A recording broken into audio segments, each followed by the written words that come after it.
para a medula. Então, gânglio da raiz dorsal entra na medula, como trata-se da via anterolateral, ela entra e já cruza, certo? E subir em direção ao córtex, tá? Para o indivíduo perceber como dor, seja periferia pele ou uma víscera, tá? Que é este o caminho que nós vimos na aula de somestesia, que só podem percorrer dois caminhos, anterolateral ou leminisco medial, coluna dorsal, leminisco medial, que vocês lembram o outro caminho, né? O que diferenciava o outro caminho? Que eu vou fazer em verde aqui, que eu vou precisar relembrar um tiquinho. Ele cruza no bulbo? Isso, ó, então ele vem por aqui, vem por aqui, vem por aqui, e aí aqui no bulbo ele cruza córtex e pá, percebe-se o estímulo aqui. Então, outro caminho, que é aqui em verdinho, ele é o coluna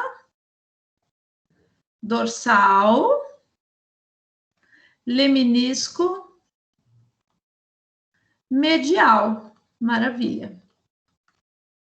Aqui no final, para cada um deles, a gente traz as características. Quais? A orientação espacial e a informação em termos de velocidade. Quais informações? Esse, o anterolateral, eu falo, olha, é lenta, há um baixo grau de orientação, ou seja, a gente não identifica bem os estímulos quando percorre essa via, e vai dor, que a gente vai falar bastante. Informações térmicas e, por exemplo, cócegas, né? Já este caminho que eu fiz em verde, que é a coluna dorsal leminisco medial, quais são as características? Estas daqui, vocês lembram?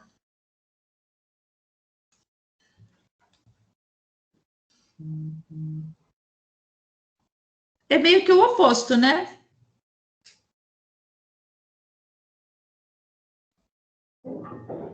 Se essa aqui é lenta, como que era o da coluna dorsal leminisco medial?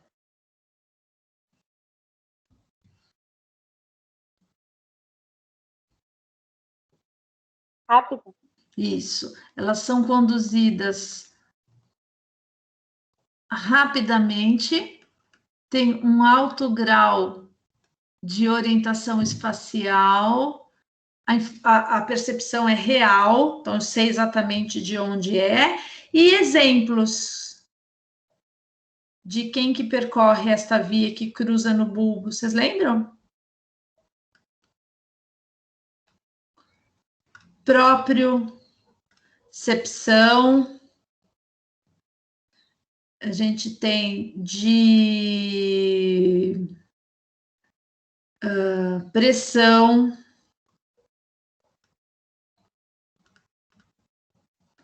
tato fino, tá? São essas informações que percorrem aqui. Ah, por que você está falando disso agora, Bia? Vamos precisar dessa informação. Então, guardem. Ah, fizemos um paralelo desses dois caminhos. Como a gente vai falar de dor agora, então a gente tem que relembrar bem que entrou, cruzou e sobe pelo trato. O que era um trato mesmo?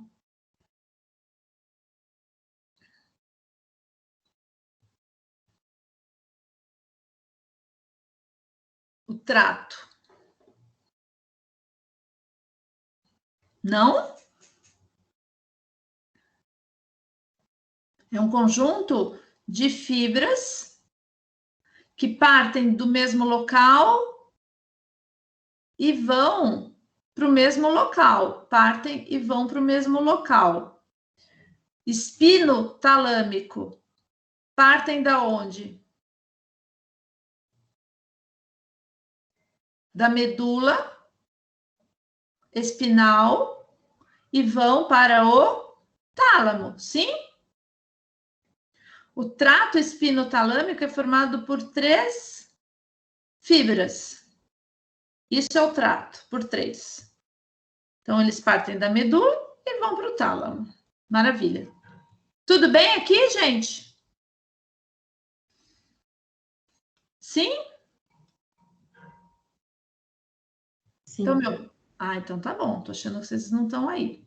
Ó, vamos começar a falar de uma situação, de um exemplo. Ó, esse cara fez um talho aqui na mão, hein? Cortou.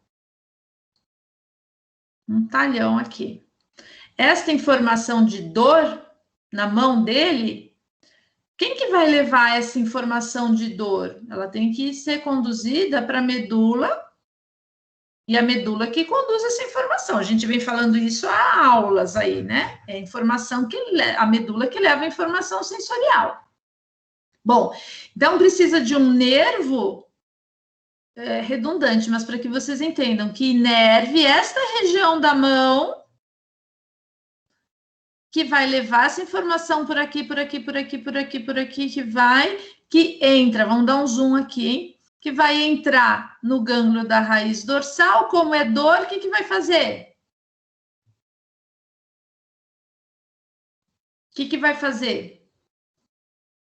Se é dor? Cruzar. Cruzou e sobe. Vai subir por onde mesmo? É dor.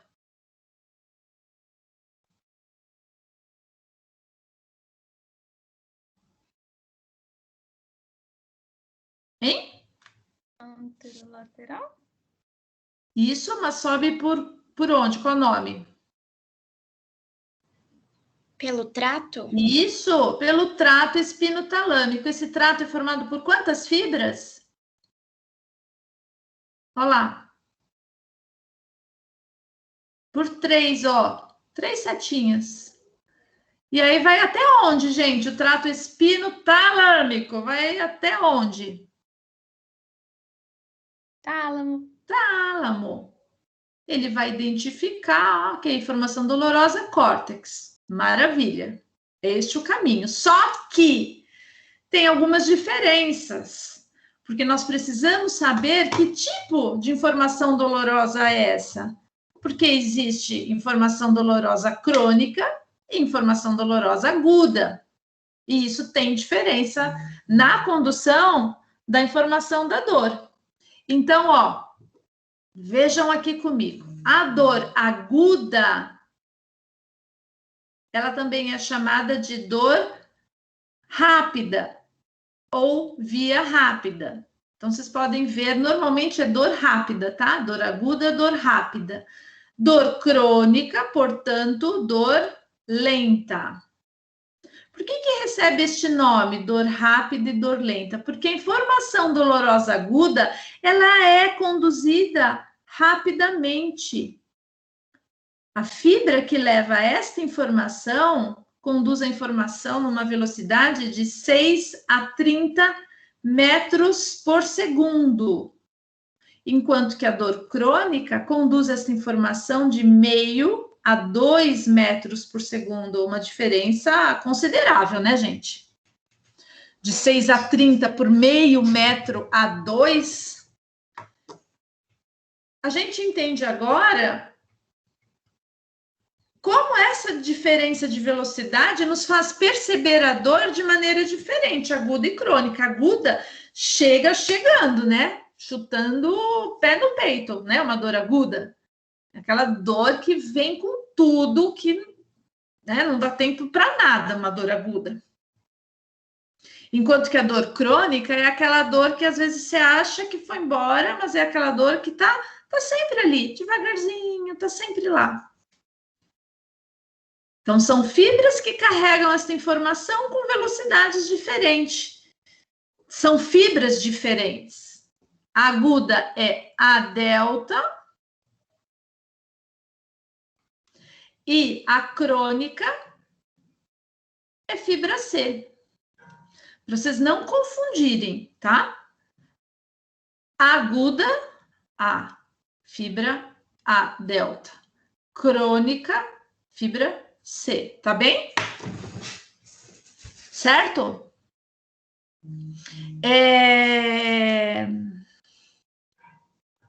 O que vocês acham que a fibra A delta e as fibras C, elas têm de diferente entre elas?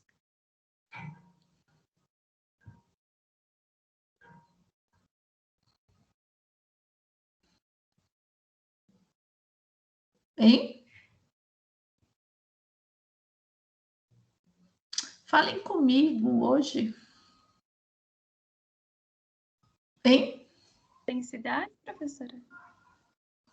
Mas em termos de característica. Eu não faço ideia. Será, gente? O que pode ter de diferença numa fibra para uma conduzir a velocidade super rápida e a outra não?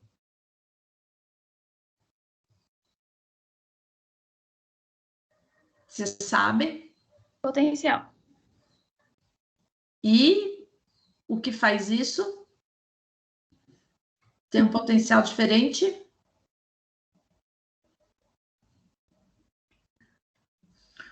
O que o neurônio tem a ver com velocidade? A mielina? Catalisador? Isso, bainha de mielina. Então, se a gente está falando de bainha de mielina, uma conduz numa super velocidade e a outra lenta pra caramba. O que a gente imagina encontrar na fibra delta e não na fibra C? A bainha de mielina. Exatamente. Então, olhem lá nesse retângulo. Só dentro do retângulo. Como é a fibra C?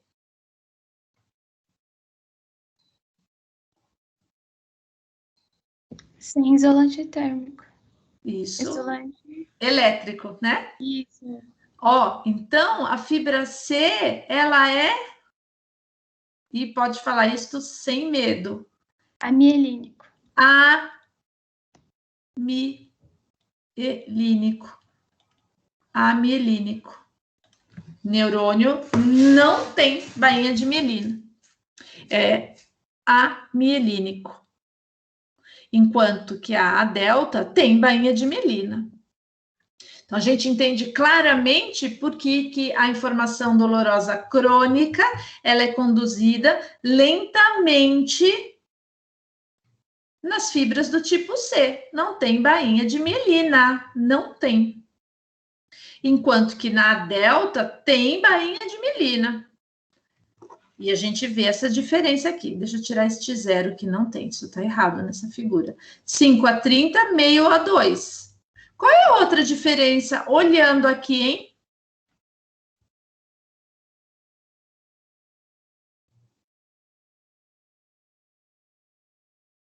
Tô olhando, ó. Qual é a outra diferença?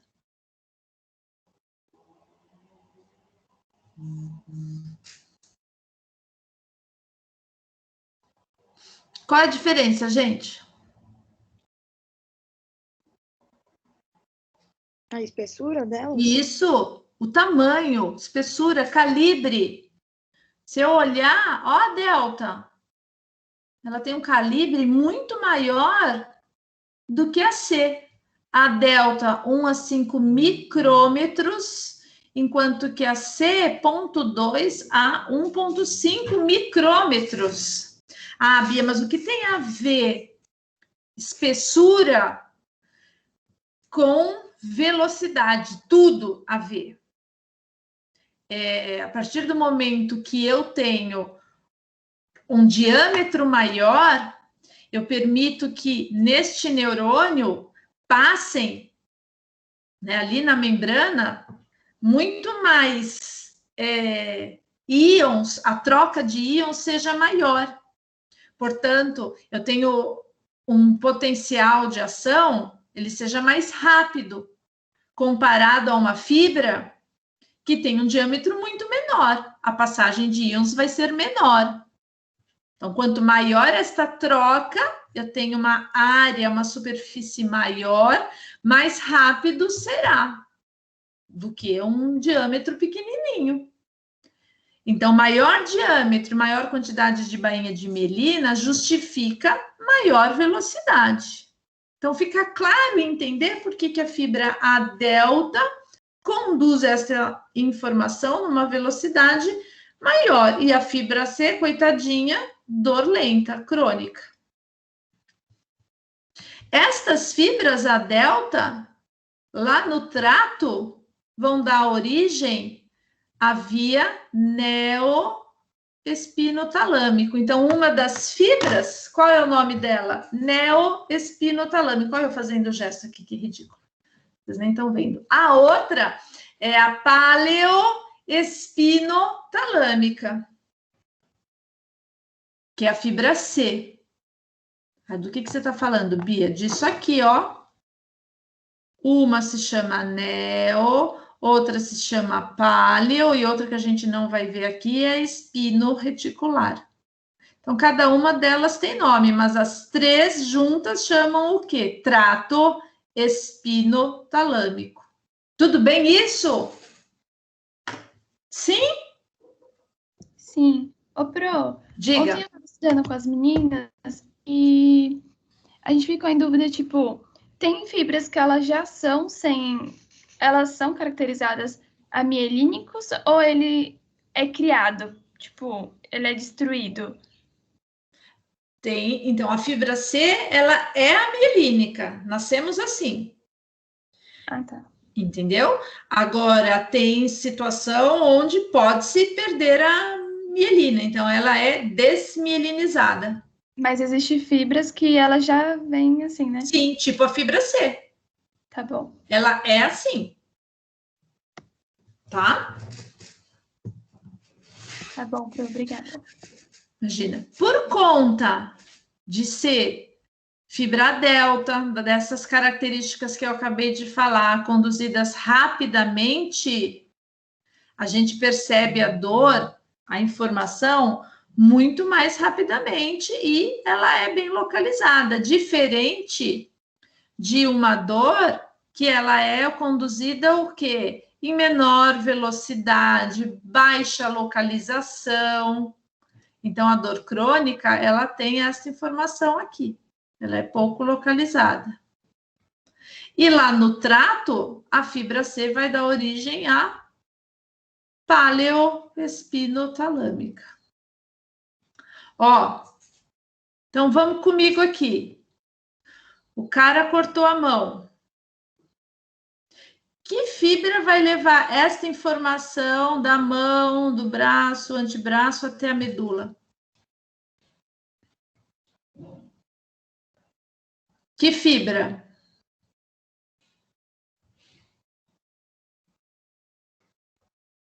Hein? A delta? A delta. Aqui, ó. A delta. Vai levar. Maravilha. Chegou lá na medula, gânglio da raiz dorsal, entrou, cruzou, dor. Maravilha. E aí vai formar o trato espinotalâmico. Quando forma o trato, vai subir por qual? Se veio pela A delta.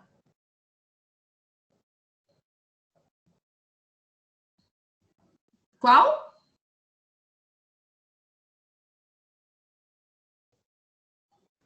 Hein? Via neoespinotalâmica? Maravilha. Neoespinotalâmica. Maravilha. E aí vai subir, ó, vai subir por uma aqui, né? O espinotalâmica vai subir, subir, subir, até o tálamo. O tálamo vai, ok, identificar lá, é dor, córtex, é aqui ele tá sentindo essa dor. Rapidez, hein? Pá, dor. Todo mundo sabe quão rápido é.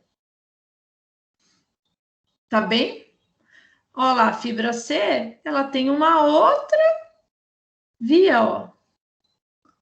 A mielínica, lenta. Ah, mas como é que pode a fibra A delta e C ter caminhos diferentes? Porque na medula, ó, cada uma tem pontos de inserção diferente. Então, olha, a delta, ela se insere num ponto e vai formar um caminho. As fibras C, a beta, estão vendo? Tem pontos diferentes de inserção na medula. Então, elas vão formar caminhos diferentes. Muito bom. Aqui no retângulo são as fibras envolvidas na condução de dor. Vamos olhar agora aqui, hein? Só de bater o olho, a alfa e a beta. O que elas têm aí, hein? Qual característica tem essas vias? A espessura. Espessura.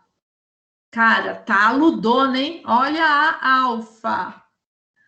13 a 20 micrômetros. Olha isso aqui. Olha isso, coitadinha. 13 a 20. Portanto, um mundo de mielina e um baita diâmetro. Não é surpresa que esta velocidade é de 80 a 120 metros por segundo, a maior velocidade. A beta tem um diâmetro menor, uma velocidade menor comparada à alfa, mas essa aqui, a beta, tem uma velocidade e um tamanho muito maior que a delta e a C. Olha lá. O que faz a alfa e a beta? A alfa conduz informações de propriocepção.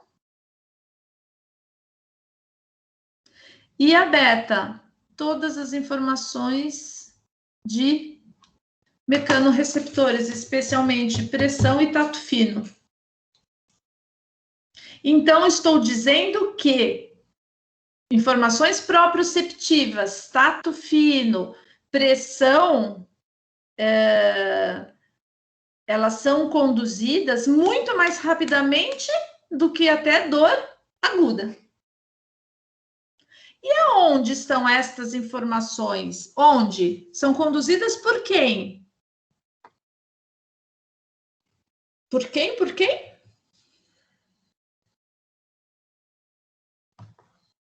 Tálamo. O tálamo conduz, mas e antes do tálamo? Olha lá. Quem? Trato. Medula. Sim. Que caminho? Ó, o que eu fiz aqui no comecinho da aula? Ó. Coluna dorsal, leminisco medial. Quando eu faço esse comparativo aqui, o que eu falo da coluna dorsal, leminisco medial? As informações, como que elas são conduzidas por esta via? Olha lá. Rapidamente, alto grau de orientação real. Este caminho aqui, ó, cruza no bulbo. Quais são as informações? Então, quem dá origem a este caminho aqui? Quem que dá origem ao caminho lá da coluna dorsal, leminisco medial? Que tipo de fibra? Alfa. A alfa e a beta. Por isso que as informações são chegadas mais rapidamente, com informação real, porque estes feixes, essas fibras, têm muito mais o que? Bainha de mielina, diâmetro maior. Tá claro isso? Sim ou não?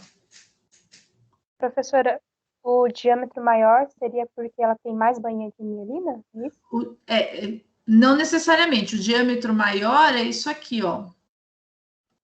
Tá? E pelo fato de ter um diâmetro maior, a troca de íons, eu tenho uma superfície de exposição maior. Consegue passar mais íons, portanto, o potencial de ação vai acontecer mais rápido pela passagem maior de íons do que eu ter, ó, esse tiquinho aqui. Esse negócio laranja é o axônio, né, Pro? Isso. Exatamente. E aqui é a bainha de mielina. Olha quantas voltas eu tenho aqui da bainha de mielina, tá vendo? Então, isso favorece, né, tá isolando muito mais, e aí ele vai facilitar muito mais rapidamente aquele processo lá saltatório que a gente viu. Então, essas duas aqui, alfa e beta, se eu puder fazer aqui outro retângulo, Se aqui está em dor e temperatura, essas aqui é daquela primeira via, né? Coluna dorsal, leminisco medial.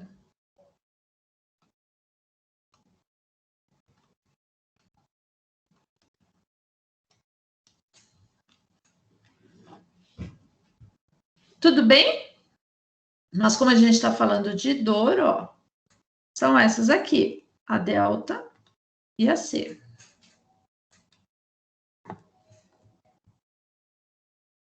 Olhando somente esta figurinha aqui, ó.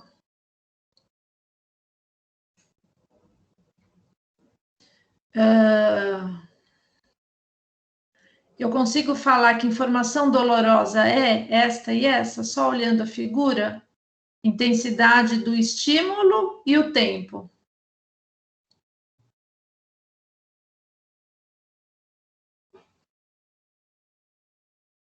Menor tempo, conduzido de uma intensidade maior. Eu tenho 3 vezes mais a duração com uma intensidade menor. Que dor é essa? Hein? Crônica. Que dor que eu preciso que a gente tenha uma percepção que dura mais? Qual é a aguda e qual é a crônica?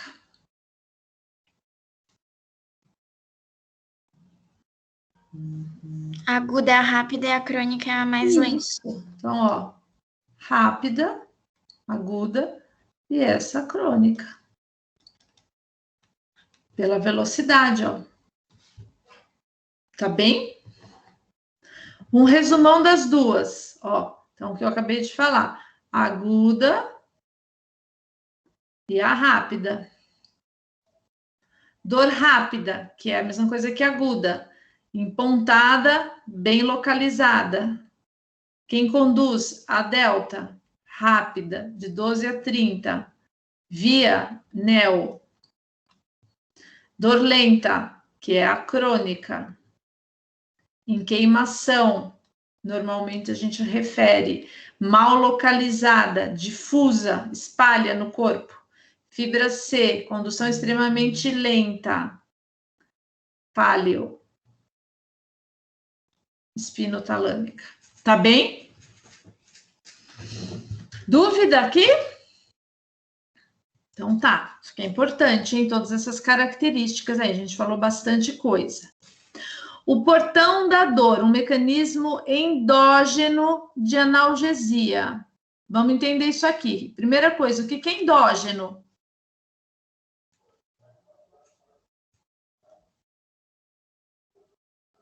E analgesia? O que é o endógeno?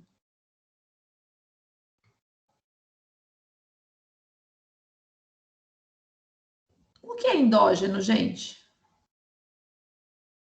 Endo? Que é interno. É alguma coisa para dentro, né? Do lado de dentro. Isso, dentro, interno.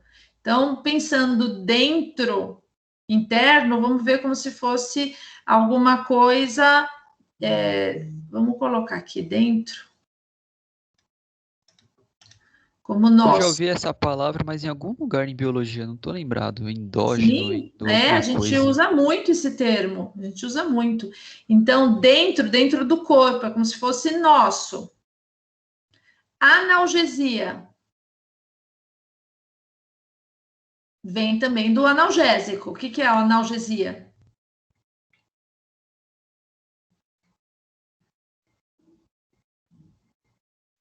O alívio? Isso. Para quê? Alívio do quê? Analgesia. Se é do analgésico. Alívio da dor? Isso. Para o quê? Sem dor. Tirar a dor, certo? Então, olha, é um mecanismo nosso, dentro do corpo nosso, para ficar sem dor, para tirar a dor. Então, é um mecanismo que nós temos para tirar a dor. Ah, é alguma substância para a gente tirar a nossa dor? Não, não é substância, porque nós temos endorfina que a gente produz, não é isso que eu quero falar.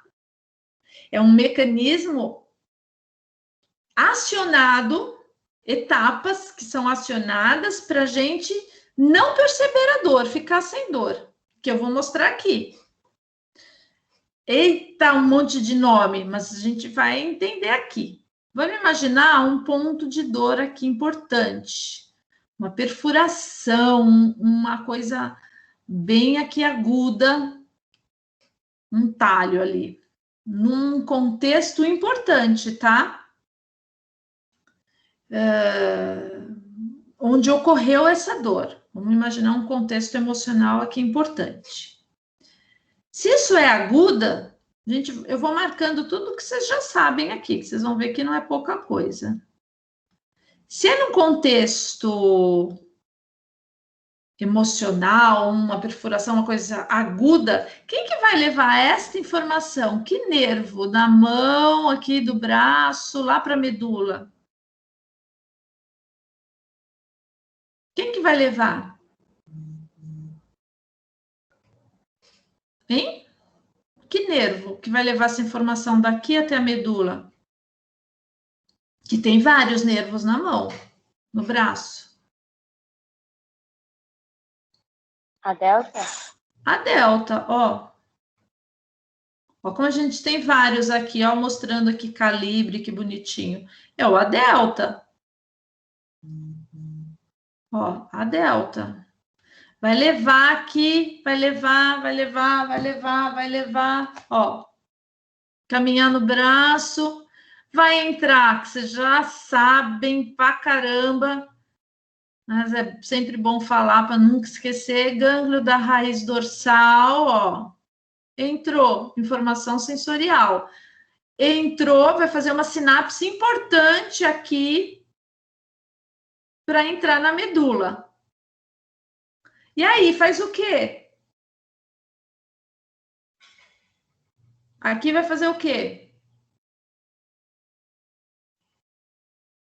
Cruzar. Cruzou, ó. Mudou de lado. E aí vai subir. São vias ascendentes, vai subir. Que eu sempre falo, vai subir, subir. Sobe por onde? A gente já sabe que é o trato espinotalâmico. Este trato é formado por 3 vias. Mas se veio pela A delta, vai subir por qual?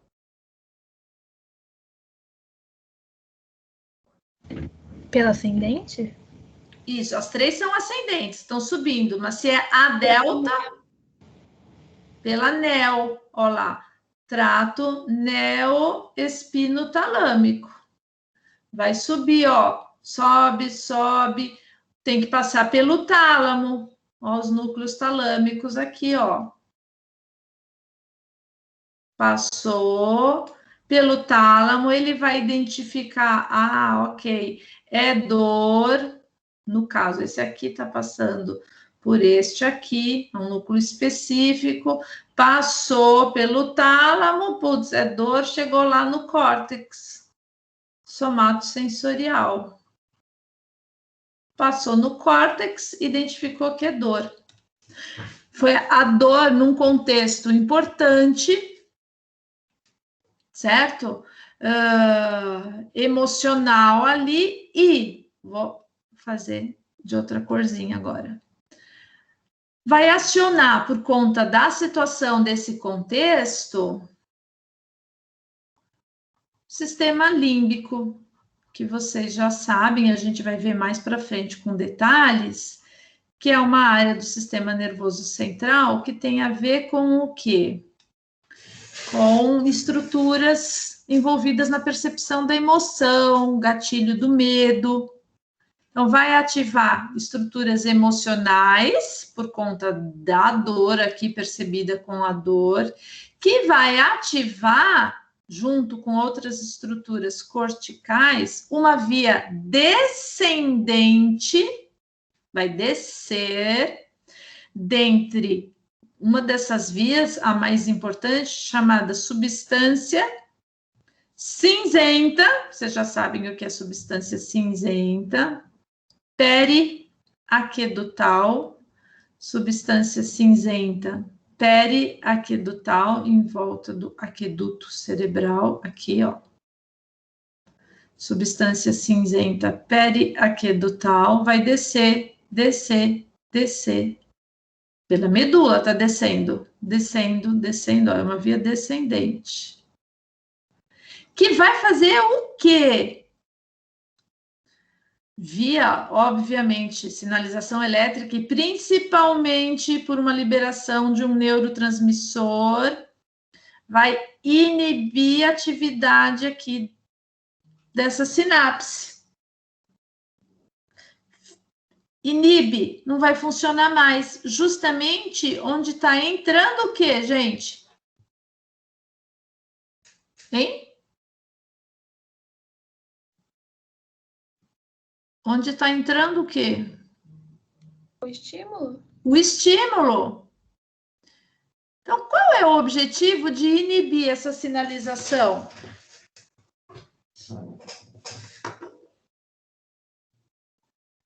Qual é o objetivo de inibir essa sinalização?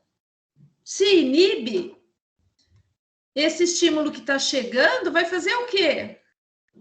Parar. Vai parar a dor, né? Isso, ele não vai passar. Todo mundo está entendendo? Porque não para, a dor é um processo contínuo, ainda mais de uma intensidade grande. A dor, ela não vai passar aqui. Porque está inibida essa etapa. Então, essas informações dolorosas não vão passar. Ela não passa aqui, ela para. Se ela não passa, ela não vai chegar aonde? No córtex, e eu não percebo como dor. Então, teoricamente, as informações dolorosas de grande intensidade, o que a gente sente é muito menor do que a gente poderia sentir. Vocês estão entendendo o que eu estou falando? Porque as informações vão parando de chegar. Sim ou não? Ou não? Sim. Quando que isso é ativado?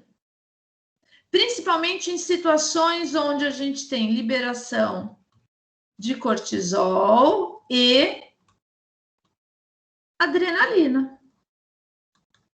Por quê? Cortisol e adrenalina, que é muito liberado em situações de estresse, eles potencializam essa resposta.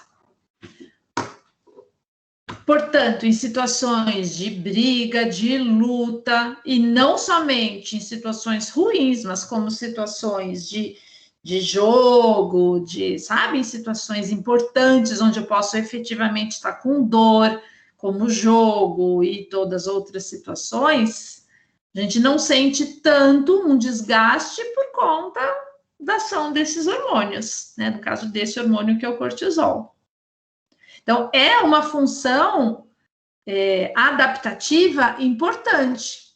Então, é um mecanismo endógeno de analgesia, porque inibe que novos impulsos nervosos cheguem ao córtex. Ó, é descendente, vem de cima para baixo. O cérebro, tronco encefálico, medula, e eu vou inibir aqueles neurônios de segunda ordem, por onde entra a informação sensorial. E aí, com isso, eu vou ter analgesia, que não vai subir. Situações como essas, por exemplo. Então, um soldado que está ferrado, com dor, cansado e tudo mais, ele tem forças para carregar um outro soldado. Né? E aí é uma situação importante de sobrevivência, ele não sente tanto a dor dele, mas ele consegue fazer isso. Do mesmo jeito que um jogador, no seu limite de exaustão física, fadiga e dor, se é o jogo da vida dele, se é um campeonato, e enfim, está quase lá numa situação de ganhar, terminando o jogo, ele chega, né, no final, como já em inúmeras situações que a gente viu, especialmente Olimpíada, tudo mais, por conta disso. Mas lembrando que é um mecanismo de analgesia central, não é periférica, é central. A gente não sente a dor por analgesia central. A informação não chega lá no córtex. O estímulo periférico vai chegando. Certo? E a gente já viu alguns exemplos assim, vocês certamente já devem ter ouvido falar, e a pessoa tomou um tiro, óbvio que depende da parte do corpo, né? E não percebeu na hora, ou em situação de briga, que na hora você não sente, você vai sentir depois. E inúmeras situações, né, que pode acontecer isso. Saiu desta situação, você desbloqueia isso e passa a sentir. Tudo bem? Professora, eu não entendi muito bem. Essa é neurônio de segunda ordem. Tá, deixa eu ver se eu tenho um desenhinho aqui melhor. Peraí. Aqui. Deixa eu só tirar do marca-texto. Caneta. O neurônio, a gente tem aqui de primeira ordem, de segunda e de terceira ordem. São pelas sinapses. Então, o bloqueio de segunda ordem, que este aqui não vai levar informação, porque aqui foi o bloqueio. Entendeu? Ah, então, entendi. Este é o primeiro, ou primário. Este aqui é o secundário. E este aqui, terciário. Tá? Que é pelas sinapses que é feita. Primário, secundário, terciário. Tá bem? Acho que essa figura é o que mostra melhor.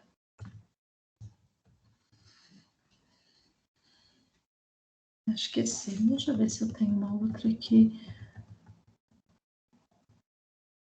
Acho que é aquela lá. Aqui também, ó.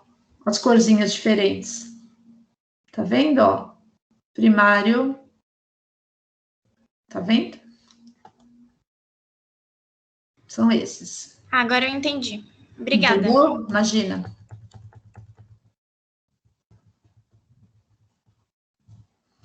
Tudo bem aqui, gente? Muito bom. Que falta a gente ver também pontos importantes sobre dor. O que é a dor referida e dor do membro fantasma. Dor referida, você refere a dor que não é exatamente na origem da dor. Então, essa é uma teoria, na realidade, que explica que os nossos receptores, ele está localizado, sendo estimulado, mas que a informação, ela converge para um único trato, que compartilha a informação vinda também de uma outra parte do corpo. Então, vamos entender aqui. Eu tenho o estímulo vindo, por exemplo, do rim, certo? Que compartilha um trato de uma via também que vem, por exemplo, da pele. Então, vem um trato só, chega na medula, uma informação que vem do rim e da pele. Isto é por questões embriológicas, lá na nossa formação. Quando vem o estímulo do rim, de nosso receptor daqui, o que acontece? A percepção que chega lá no córtex é que a dor vem da onde? Hein? O que o córtex interpreta? Se eles convergem para o mesmo trato.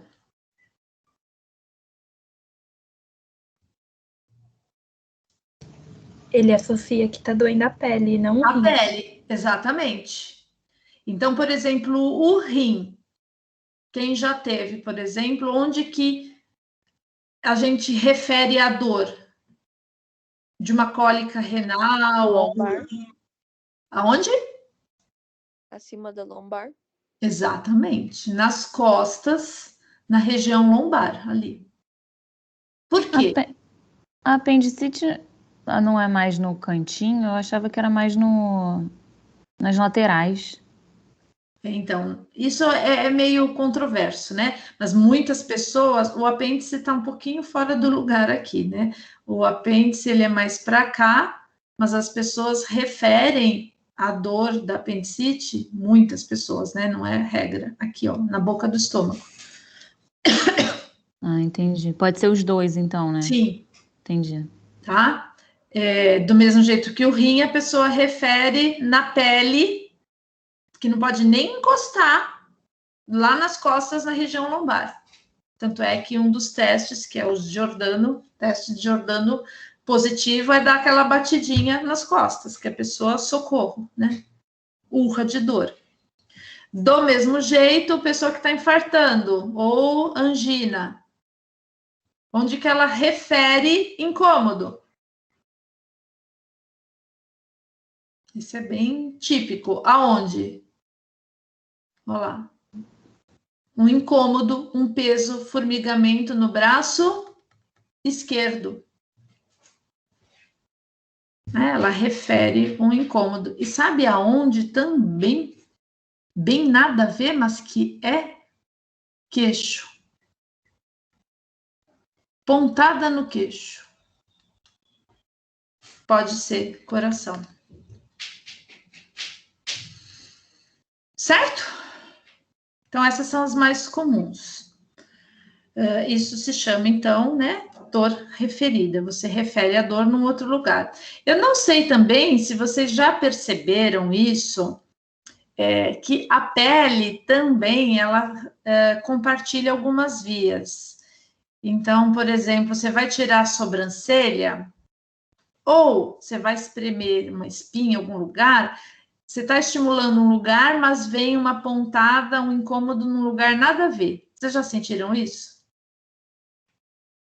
Já, super. Sim, já. Sim. Então, é isso aí. No canto da minha boca, coço o ouvido, por exemplo. Isso. Exatamente. Parece que estão fazendo voodoo na gente, né? Mas é bem isso mesmo, né? Você estimula um lugar e você sente lá no outro. O cérebro entende lá. Professora, Diga. ontem eu estava sentada trabalhando e aí eu puxei minha cadeira para ir para frente. E a minha mesa tem tipo uma madeira. E aí, na hora que eu bati, a madeira bateu bem no meio do meu joelho. E a minha perna começou até a formigar. Qual que é a relação? Tipo, meu pé começou a ficar dormente, tudo. Mas aí, muito provavelmente, sabe o que aconteceu? Você deve ter pego algum nervo ali específico, e aí você teve a alteração de ter batido no nervo, formigamento, né? Se foi bem no meio ali, porque formigamento ou é resposta de nervo ou circulatória. No caso, não deve ter sido, né? Então, deve ter sido bem de nervo mesmo, que nem quando a gente bate cotovelo, né? Que dá aquele choquinho. Eu ia falar disso agora, o famoso choque. E aí é bem o nervo. Você foi bem assim na mira. Aí passou bem depois, no né? do joelho. Oi? Aí passou depois, né? Ficou um tempo formigando, uma dor insuportável. Você foi bem na mira, exatamente. Dor do membro fantasma. Outra coisa interessante para quando a gente fala de dor. Veja, não é a dor que é fantasma, hein? É o membro. Isto só ocorre naturalmente com pessoas amputadas.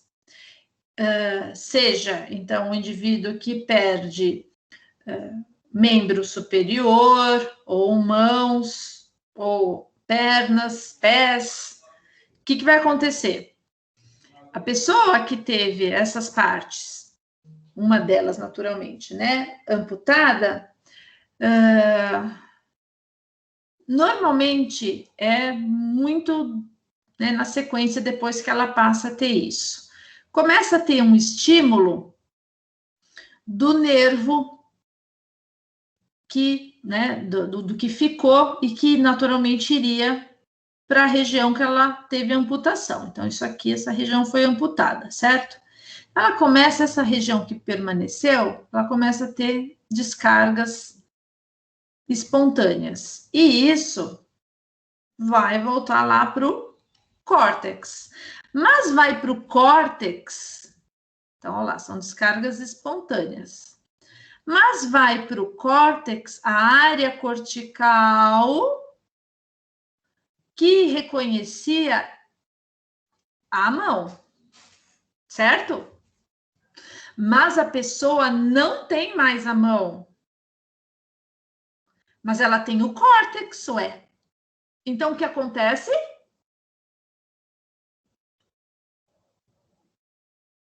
O que acontece se ela tem o córtex, mas não tem a mão? Vai barrar. E aí talvez tenha um acúmulo de alguma coisa na região? Não, se ela tem o córtex, chega um estímulo no córtex que reconhece a área cortical, que reconhece os dedos da mão, a mão, o braço, o que o córtex vai fazer?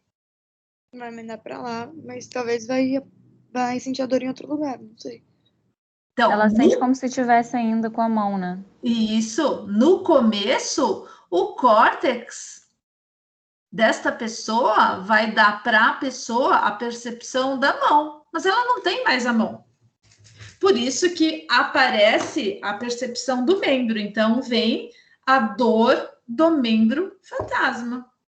Então, antigamente, as pessoas que eram amputadas e sentiam isso, se vocês forem ler lá, as pessoas eram tidas como loucas, eram internadas, porque elas falavam, ai, tá doendo o braço, tá doendo a perna, mas cadê o braço, cadê a perna? Como assim você tá sentindo dor? Hoje em dia a gente já sabe muito bem, né, os médicos e tudo mais. Isso acontece porque a área cortical, ela é invadida por estímulos das regiões ali vizinhas. E o córtex, ele tem uma memória cortical de uma vida toda, que ele sempre identificou aquela região do corpo. Então, ele tem ainda a memória, vamos dizer assim, da representação daquela área do corpo. Então, por isso que aparece a representação do membro. A pessoa sente dor, a pessoa sente formigamento, mas ela não tem mais um membro e ela sente vontade de coçar, ela sente vontade de aliviar a dor passando a mão. Vocês, né, conseguem dimensionar isso? É maluco, né? Como se fosse um tipo de resquício que ficou. Isso, exatamente. Ela tem o córtex, mas ela não tem o membro. Então, precisa de tempo para que haja uma reorganização cortical para o córtex entender que ela não tem mais aquela parte do corpo. E ainda, se a gente parar para pensar, especialmente as mãos, que vocês já sabem que a gente tem receptor pra caramba nas pontas dos dedos e que a gente tem, portanto, uma área cortical grande para reconhecer as mãos. Então, imagina, né? Como isso deve ser difícil. Então, já sabemos que a causa não é periférica, o problema está lá em cima em córtex. E há uma correlação direta entre o grau de reorganização cortical e a intensidade da dor. Então, a gente precisa esperar. Normalmente, isto dura um tempo, não é rápido que passa, até isso desaparecer. E aí, a Suzana Herculano, que é uma grande neurocientista brasileira, ela coloca lá, os fantasmas não são imaginação da pessoa. Eles são produtos de um cérebro que muda com a nova realidade, mas não esquece suas imagens passadas. Existem formas de atenuar, inclusive medicamento, a pessoa toma remédio para dor, porque ele atua lá no córtex, a medicação, para ela diminuir essa percepção, porque é um incômodo, né, gente? E principalmente porque a pessoa sentir dor é ruim com o membro. Imagina você sentir dor sem o membro. Que coisa desagradável, né? E existem formas de atenuar isso, especialmente no começo. Então, tem aqui a técnica em espelho para dar uma enganadinha no cérebro, né? Então, a pessoa coloca, por exemplo, no caso das mãos, ela coloca a mão dela, tem aqui um espelho e o outro espaço onde ela colocaria a outra mão. E aí ela olha aqui a imagem desta mão. O que o cérebro entende? Bem? O que o cérebro entende? Que a outra mão tá ali. Que a outra mão tá ali. E aí, ele faz manobras, estímulos com essa mão, e aí ele vê aqui. E aí o cérebro entende que a mão que ele não tem está fazendo isso. Da mesma maneira como fosse... Isso. Como se fosse, tipo, tudo certo, né? Exatamente. Estou fazendo. Exatamente. Então, da mesma maneira, né? Esse moço aqui. Então, ele não tem a perna, né, não tem parte da perna, e aí ele tá aqui, ó, vejam que ele tá fazendo um movimento que ele tem que fazer com o espelho, e ele tá olhando e tá lá enganando o cérebro fazendo um movimento, tá? O cérebro, ele é enganado facilmente. Aí eu vou colocar um videozinho para vocês de como o cérebro é trollado, né? Pro, Diga. se uma pessoa já nasce sem um membro, ela nunca teve a memória, né? Isso, aí é outra história, exatamente. Agora, imagina uma vida inteira você mandando informação para o córtex. E, de repente, tchau, a parte do corpo. Aí é duro, né? Tudo bem? E para a gente encerrar essa aula sobre dor, vou só dar 3 definições importantes para que a gente não confunda, que é limiar, alodínia e hiperalgesia. O que é limiar de dor? Limiar, ele corresponde à mínima intensidade de um estímulo que é percebido como dor. Então, cada um de nós tem um limiar de dor. Então, que é se eu for ver, existem testes para avaliar o limiar de dor. Então, se aplica lá um estímulo e vê até quando a pessoa refere aquilo como dor. Cada um de nós tem. Tem gente que é mínimo, tem gente que aguenta super. A alodínia é um termo que é utilizado para a pessoa refere como dor algo que não é tido como dor, um estímulo não nocivo. Então, por exemplo, um toque na pele de uma pessoa, a roupa no corpo, o cabelo batendo no rosto, o vento. Isso não é dor, mas a pessoa percebe como dor. Isso se chama alodínia. Naturalmente, isso é uma alteração, uma percepção alterada, tá? Hiperalgesia é uma percepção alterada de dor. É um estímulo doloroso? É, mas ela percebe demais aquilo como dor. Então, por exemplo, sabe aquele teste de furar a pontinha do dedo? Que muitos já devem ter feito agora em época de Covid, que faz lá a picadinha na ponta do dedo. É uma picadinha, óbvio que todo mundo sente a picadinha, mas não é para tanto, né? Então, quem tem uma resposta de hiperalgesia, a pessoa pode urrar, chorar de dor. Não é para tanto, mas quem tem hiperalgesia vai responder dessa maneira. É uma dor exagerada, tá? Outra coisa importante, não confundirem analgesia com anestesia. Analgesia é tirar a dor. Anestesia é tirar a percepção somestésica. Então, se você está com dor, você toma um analgésico. Você não vai tomar uma anestesia. Eu tô com dor de cabeça, então vou tomar uma anestesia geral? Não. Do mesmo jeito que se você for fazer uma cirurgia, você não vai falar, toma uma Novalgina. Certo? Então, são coisas bem diferentes. Tudo bem? Tá? Então, a gente termina aqui a nossa aula sobre dor, principalmente detalhando as vias, detalhando essa sinalização importante, as características de neurônios, de bainha de mielina e tudo mais. Alguma dúvida aqui do que a gente viu? Ai, peraí. Fiz besteira, não.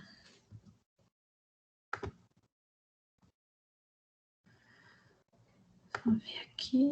Tudo bom.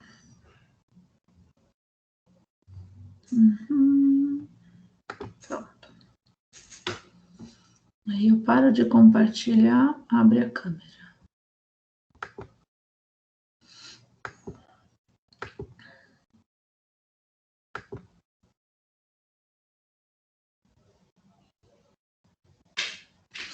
Pessoal, dúvida de alguma coisa? Dúvida de conteúdos que já foram dados? Eu tenho uma dúvida, mas não é exatamente dessa aula. Sim, sim. Eu lembro que você comentou sobre o homem ser sensível, mais sensível à dor, só que eu não entendi direito quando você me explicou. Na realidade, a ação hormonal, ela tem uma interferência na percepção à dor. Isso normalmente é em ação mais em córtex do que em receptor, do mesmo jeito que tem a parte comportamental e outras variáveis, né? Então, o hormônio, ele altera a percepção. É que você disse que é porque assim, o homem tem mais hormônio, não tem? Então, mas são hormônios diferentes. Então, homem é a testosterona, mulher é estrógeno e progesterona. Mas mulher tem testosterona? Tem, mas numa quantidade muito menor. Do mesmo jeito que a mulher tem uma quantidade muito maior de progesterona e estrógeno. Esses hormônios, eles nos dão uma percepção diferente à dor. Como o homem não tem esses hormônios, a percepção à dor é diferente no homem, por ação hormonal, então, entendeu? Quando nós estamos menstruadas ou vamos menstruar, nós sentimos mais dor. Mais dor porque progesterona e estrógeno, que teoricamente nos protegem a dor, eles estão baixos. Ah, agora eu entendi. Entendeu?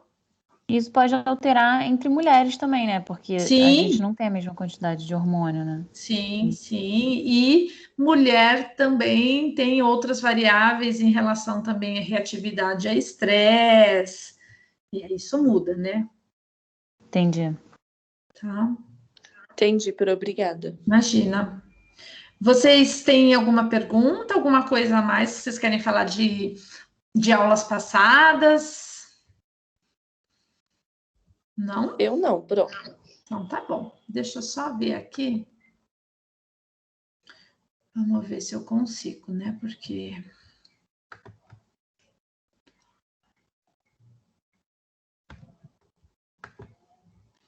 eu não vou começar a matéria agora, porque pouquinho tempo, e aí a gente começa depois a falar sobre olfato e gustação. Professora, Diga. só uma dúvida. Na prova da semana que vem vai cair até a aula de dor, não é? Isso. Tá. Na semana que vem vai ser a nossa aula inteira só a prova? Só a prova. Ah, ok. Tá? Mesmo porque tem uma dissertativa, então a gente vai deixar o tempo todo para vocês. Uma última dúvida. Pode perguntar todas. O material que você postou das questões tem questões até a dor, ou é de fato só do potencial de ação, que é as primeiras aulas que a gente viu, e até metade do que a gente está vendo agora? Material que eu postei? Eu postei? Não. Não, é que você botou como tarefa umas questões pra gente estudar. Não, eu não coloquei, não. Botou, Pro. Era Mas um só pra gente resumo, estudar, aquilo. não é valendo nota. Acho que era só o resumo, não tinha questão nenhuma lá. Pro, aquele material que eu falei que eu não Não era tava conseguindo bioquímica? abrir. Não, eu não coloquei, não, gente. Aquilo lá é só um material a mais com informações. Mas não tinha questão lá. Entendi. Não, é só assim, tópicos do potencial de ação. E quem não conseguiu abrir, conseguiu abrir? Consegui, Pro, obrigada. Então tá bom. Mas eu vou colocar, de qualquer maneira, eu tenho um estudo dirigido, mas já tem todas as perguntas já até o final do semestre. Então tem coisa que vocês não vão saber, mas eu já vou colocar, então. Aí, conforme... ajuda muito para estudar. Vou colocar. Vou colocar isso e já vou subir a aula aqui. Alessandra Leal.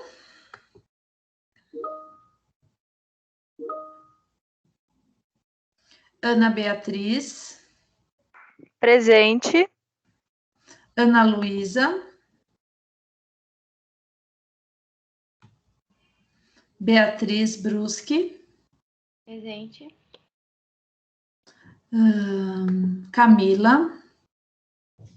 Presente. Carolina. Presente. Caroline.